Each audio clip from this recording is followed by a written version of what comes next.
Magandang umaga, Pilipino. Buenos dias a todos ustedes. Kung wala sanang mga Indyong nakaharang sa ilog, o kaya'y mawala na lahat ng mga Indyo sa mundo, edi sana'y mas magiging malinis ang kapaligiran. Kapitan, bakit sa dakong iyan pumunta ang mga hangal na tumenero? At bakit hindi bilisan ang paglalayag ng Bapor Tabo? Ginang, napakababa po kasi diyan. At iyang ating tinatahak, kapag ating bilisan ay tayong maglalagos sa bukiring iyon. Mangyari ni isa mang walang malinis na lawa sa kapuluang ito.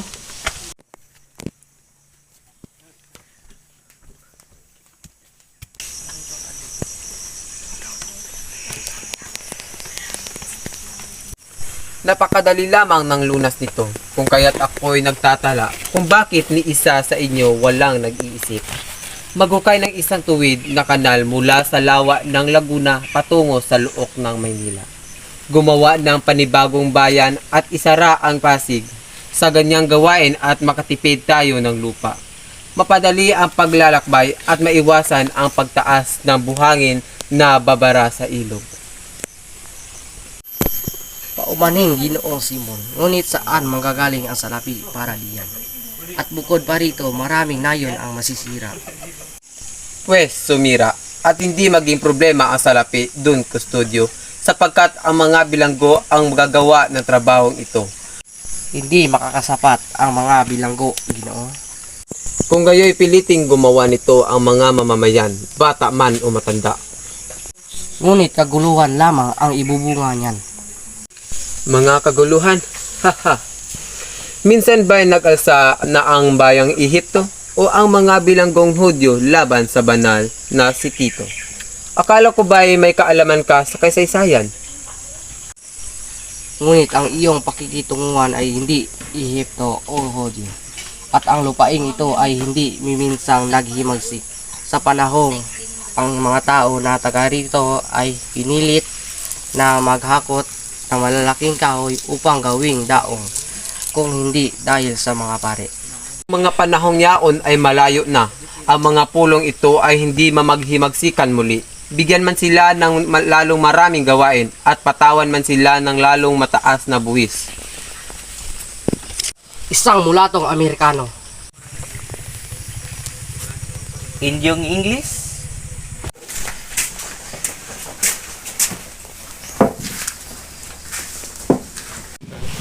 O Basilio, kamusta na si Kapitan Tiago? Kagaya po ng dati, hindi pa rin siya nagpagamot kaniniman. Ngayon ay inutusan akong puntahan at dalawin ang San Diego upang matingnan ang paupahang bahay niya. Ngunit sa katunayan, pinapunta lang ako dito upang malayan niyang makahit-hit ng apyan. Salot ang mga apyan na iyan sa panahon ngayon.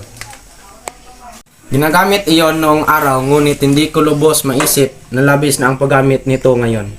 Tandaan niyo mga bata, na manatili lamang itong medisina habang ang klase sa klasiko ay popular. May iba ako. Ano na ang alagay sa pagtalatag niyo ng Akademya ng Wikang Kastila? Mabuti naman po, nakahanda na po ang mga guro at paaralang gagamitin. Palagay ko hindi matutuloy ang plano niyong iyan dahil tutol si Padre Sibila. Kasi siguro kung matutuloy iyon, sapagkat naghihintay na lang kami ng permiso matapos magipagkita ni Padre Irene kay Don Custodio. Niregaluhan namin siya ng 2 kabayong kastanyo at nangakong tutulungan niya kami. Ipagpalagay nating pinagintulutan kayo. Ngunit saan naman kayo makakuha ng pundon para rito? Aambag ang mga mag-aaral sa Sikapat. Ang mga propesor naman ay hati sa Kastila at Pilipino. At ang mga kagamitan naman na handog ng isang mayamang si Makaraig kasama na ang kaniyang isang bahay. Mabuti naman kung ganon. Sana ay magtagumpay kayo sa inyong inaasam, mga bata. Paano na? Mauna na ako. Kailangan na ako sa itaas. Maiwan ko na kayo.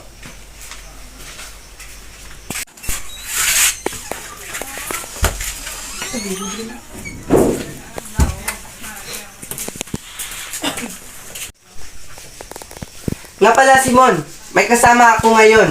Nais ko siyang ipakilala sa iyo. Siya nga pala si Isagani.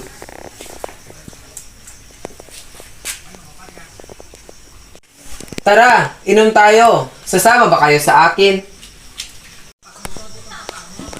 Salamat, kaibigan. Ngunit hindi kami umiinom ng serbesa. Dahil sabi ni Padre Camora, kulang sa lakas ang mga Pilipino. Dahil ito ay pala inom ng serbesa, hindi ng tubig.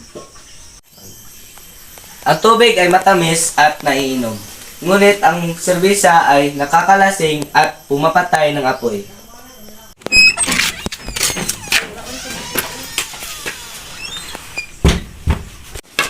Isagani, pinapatawag ka po ni Padre Florentino. Sabi daw nila ay anak daw ni Padre Florentino sa dating katipan ng Mabalo. Bukas na ang susunod. Domingo?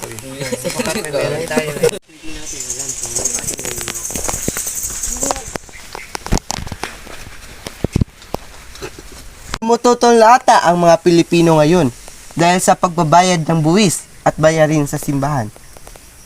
Walang halaga ang magandang tanawin kung ito'y walang alamat. May mga alamat rin ang ilog ng Pasig. Noong hindi pa nakarating sa Pilipinas ang mga Kasila ay sinasamba na ng mga tao ang malapad na bato na pinaniniwa ang tirahan ng mga espiritu. Ito ay nagsimulang maging tirahan ng mga tulisan na humaharang sa mga bangka na mawala na ang mga pamahayiin na iyon. Mayroon pang isang kwento na ibabahagi ko sa inyo. Ang alamat ng unit na ni Doña Jeronima. Si Doña Jeronima ay tumandang dalag dahil sa paghihintay nito sa kanyang kasintahan.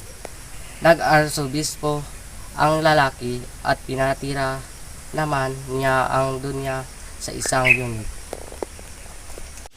Alam mo ba ang ginawang himala ni San Nicolas? Kung saan ay nagawa nitong maging bato ang isang buhaya. Alam mo ba kung ano ang dahilan ng pagkamatay ni Crisostomo Ibarra? Diyan banda kung saan itinugis si Ibarra. 13 taon na ang nakalipas.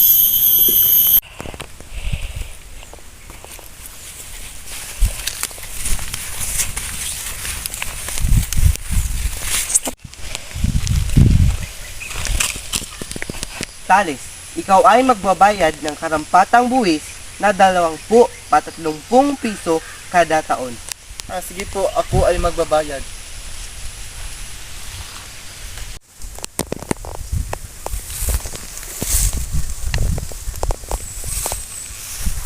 Sagana na naman ang mga pananim ko Lalong lalaki na naman ang buwis nito.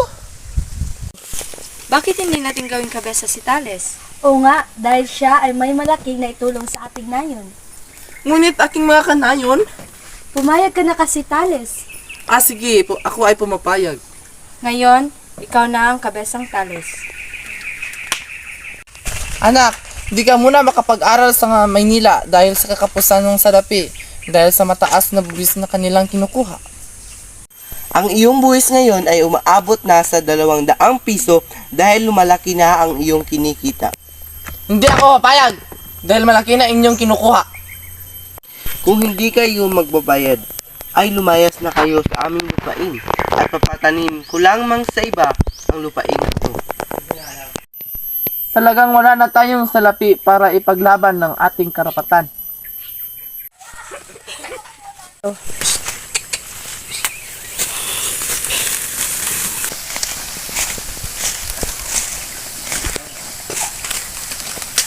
Tigil.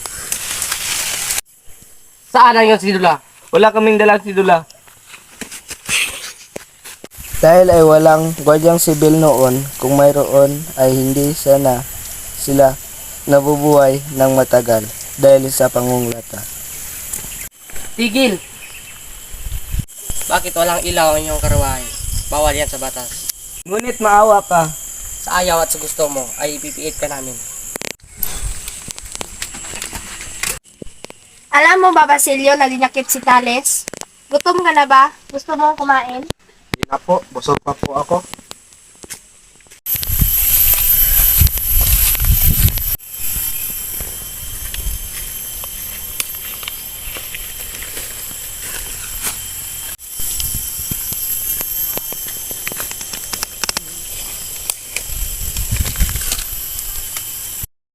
Sina! Ala, Sina! Bakit niyo ko iniwan? Ito na, salapi. Salamat tayo, Yas. Aalis na ako. Paalam. Parang awa na po. Tulungan niyo po ako. Parang awa na po. Tulungan niyo na po ako. Parang awa po.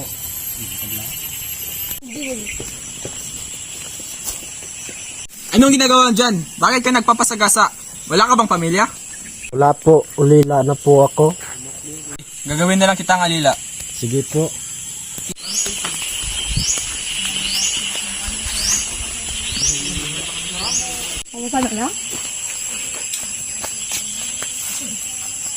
Wala nang pumasok si Maria Clara sa kumbento, ay kinamuhian ko na ang mga pare. Silio, maglipat ka ng paaralan dahil para lalo ka pang dalubhasa sa iyong pag-aaral. Sige po, sige po. 2 buwan na lang at magiging ganap na doktor na ako. Babalik ako sa bayan at magpapakasal kay Uli.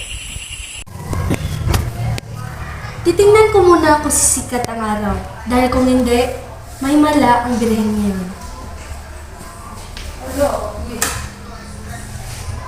Bakit may araw?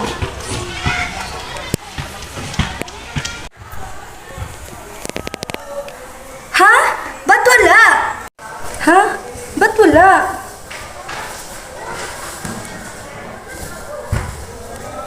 Hahanap na lang ako ng aaliwan.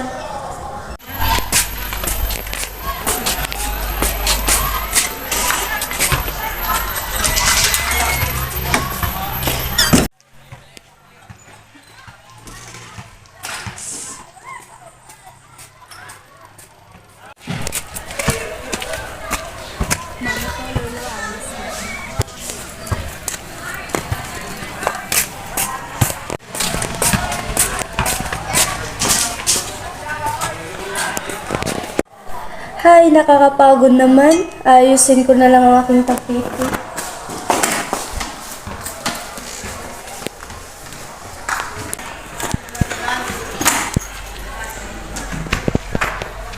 O apo ko, Lo, pakisabi na lang kay Ama na pumasok ako sa pinakamurang kolehiyo. Alis na ako, Lo.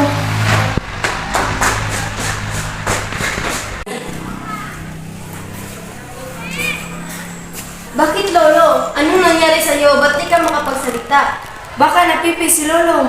Baka nga. Kawawa naman. Anong nangyari sa inyo? di mo ba alam na nagiging pipi na si Tandang Sena? Totoo ba? Kailan lang? Di ko nga alam eh. Kawawa naman. Oh, anong nangyari kay Selo? Bakit naging pipi iyon? Parusa na siguro yun ng langit dahil hindi marunong magdasal ang apo nito. Di mo ba alam na pipi na si Sena?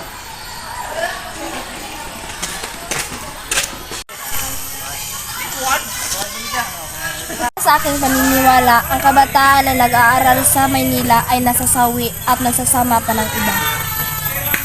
Huli! Pa, basahin mo nga paulit-ulit ang aklat na pinamagatang Tandang Basyong Makunat at huwag mong kalimutan na magpakita lagi sa pari upang maligtas ang iyong kaluluwa. Sige po. Oh, Talis, ang iyong lupain ay amin ang ipinamigay sa ibang mga mamayan.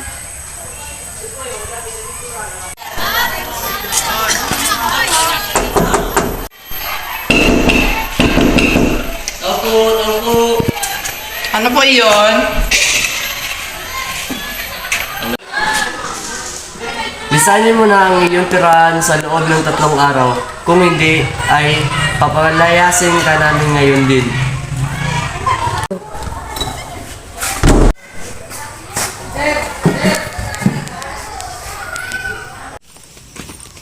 Tao po, tao po.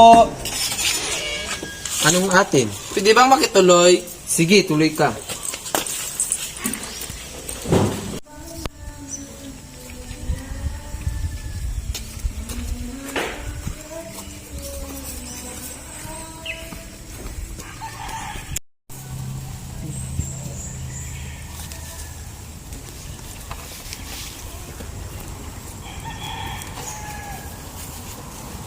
Ayaw ninyo marahil ng mga alahas na pangkaraniwan o mga huwad lamang. Mga po, mga brilyante, mga matatandang brilyante, mga bato sa una. Marahil naman ako'y may mga matatandang alahas. Mayroon po ako mga kwintas ni Cleopatra, mga sadyang nakuha sa mga piramid, mga singsing ng mga senador at mga ginoong taga-Roma na natagpuan sa mga guho ng Kartago. Ay ang mga pinadala ni Hannibal pagtatapos ng labanan sa Cannes. Bukod dyan, may dala rin akong mahalagang hikaw na mga babaeng taga-Roma. Wala na ba kayong pagbibili? Naipagbili na ang lahat ng mga alas ng aking anak at natitira na lamang ang hindi gaano kahalaga. At ang Agnos ni Maria Clara? Yun ang Agnos na may brilyante at Esmeralda. Iko ang pagkakayari. Magkano nyo ipagbibili ito? Iibigan ko ang Agnos na ito. Tatanggapin ba ninyo ang 100,500 piso? Kung ako'y pahihintulutan nyo, pupunta ako sa bayan upang isangguni sa aking anak. Babalik ako bago dumilim.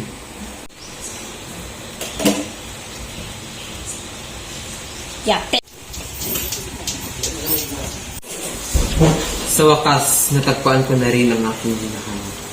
Naming pag-usapan naman natin ang pagtatayo natin para sa mga kabataan. Sa makalawan lang natin pag-usapan iyan.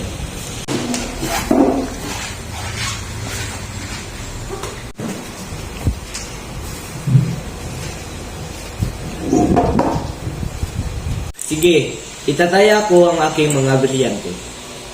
Sige, pumapayag ako sa isang kondisyon. Ano iyon? Kapalit ng pangako ninyo na bitawan ang kabaitan ng loob at maging marahas sa mga Indyo at mahigpit na magpapatupad ng mga batas. Anong mapapala mo ito? Linis ang ating bayan. Nating isagawa ang pagpapatayo ng paaralan. Baka ito ay isang paraan ng paghihimagsik. Dapat ay hindi humigit ang mga paaralan sa Pilipinas. Ano natin masolusyonan? Palayain nyo na si Tales.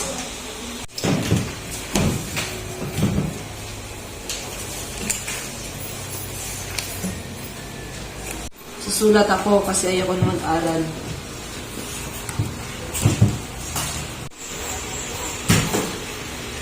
Placido! Placido! Kami! Placido! Placido!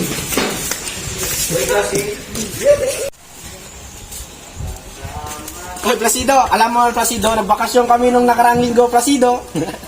Ha? Wala ko yung pasok dahil umambon. Alam mo? Karawan ng profesor namin. Kaya minsan lang siya pumapasok. Alam mo, binigyan lang kami ng mahabang isa sa ulo namin.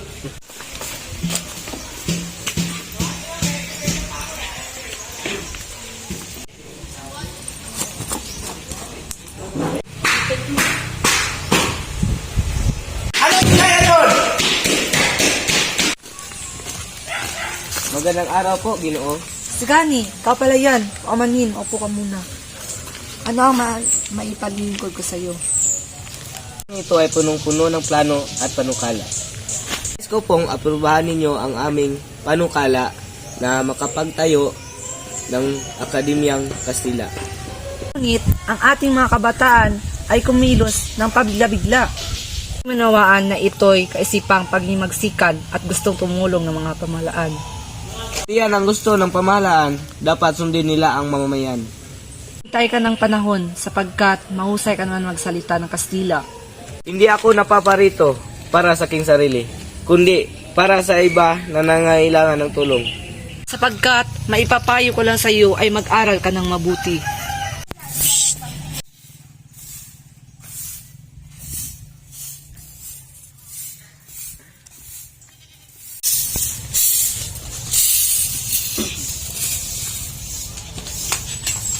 Magandang araw sa iyo, lalo na sa iyo, Kiruga. Magandang araw naman. Maaari ba kita makausap, Kiruga? Sige, kasulok na iyon.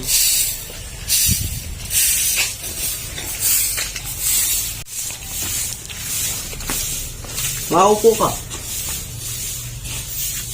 Maaari ko bang kunin ang salaping hinira mo? Ngunit Simon, hindi pa sapat na salapi ang ipambabayad ko sa iyo. Kung papayag ka, ay babawasan ko ng 2,000 ang iyong utang. Pero sa isang kondisyon, may paparating na mga armas at ibig kong itago sa iyong budiga. Pasensya na Simon, subalit baka yan pa ang magpapahamak sa akin. Ipinangako ko, Kiruga, na ang bagay na ito ay hindi makapapahamak sa iyo. Siguraduhin mo lang Simon, dahil ikaw ang lubos kong pinagkakatiwalaan.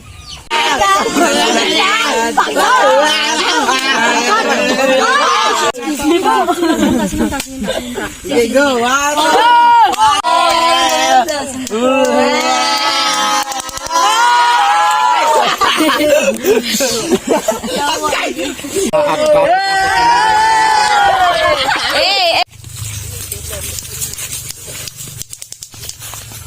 Bukid na to ay napakaganda. Teka, tila si Simon yun ah. Nangalalahanin ang bayad, Mr. Leeds. Ako na ang bahala.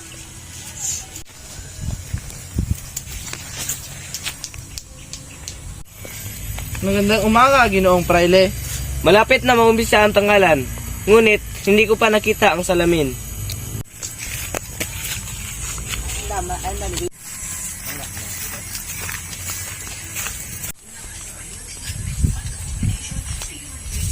Naamoy niyo ba? Ang baho naman, parang amoy bangkay. Tila'y amoy simbahan. Ang kahon na ito ay naglalaman ng abo at kaputol ng papirong kinatalaan ng 2 salita. Unang salita, nabuhay ang sandukot na abo at nakausap ang isang ulo. Ikalawang salita ay nakapagbalik sa dati nitong tinalagyan.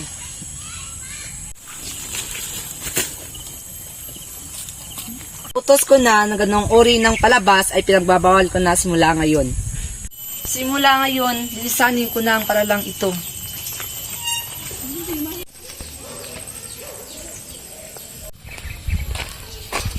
Anong problema, anak? Pila'y puno ng puot ang iyong kalooban. Sa paralang ina, hindi ko na kaya ang paghahamak ni Profesor. Paumanhin, anak, hindi ko na maitutupad ang pangako kong may pagtapos ka sa pag-aaral.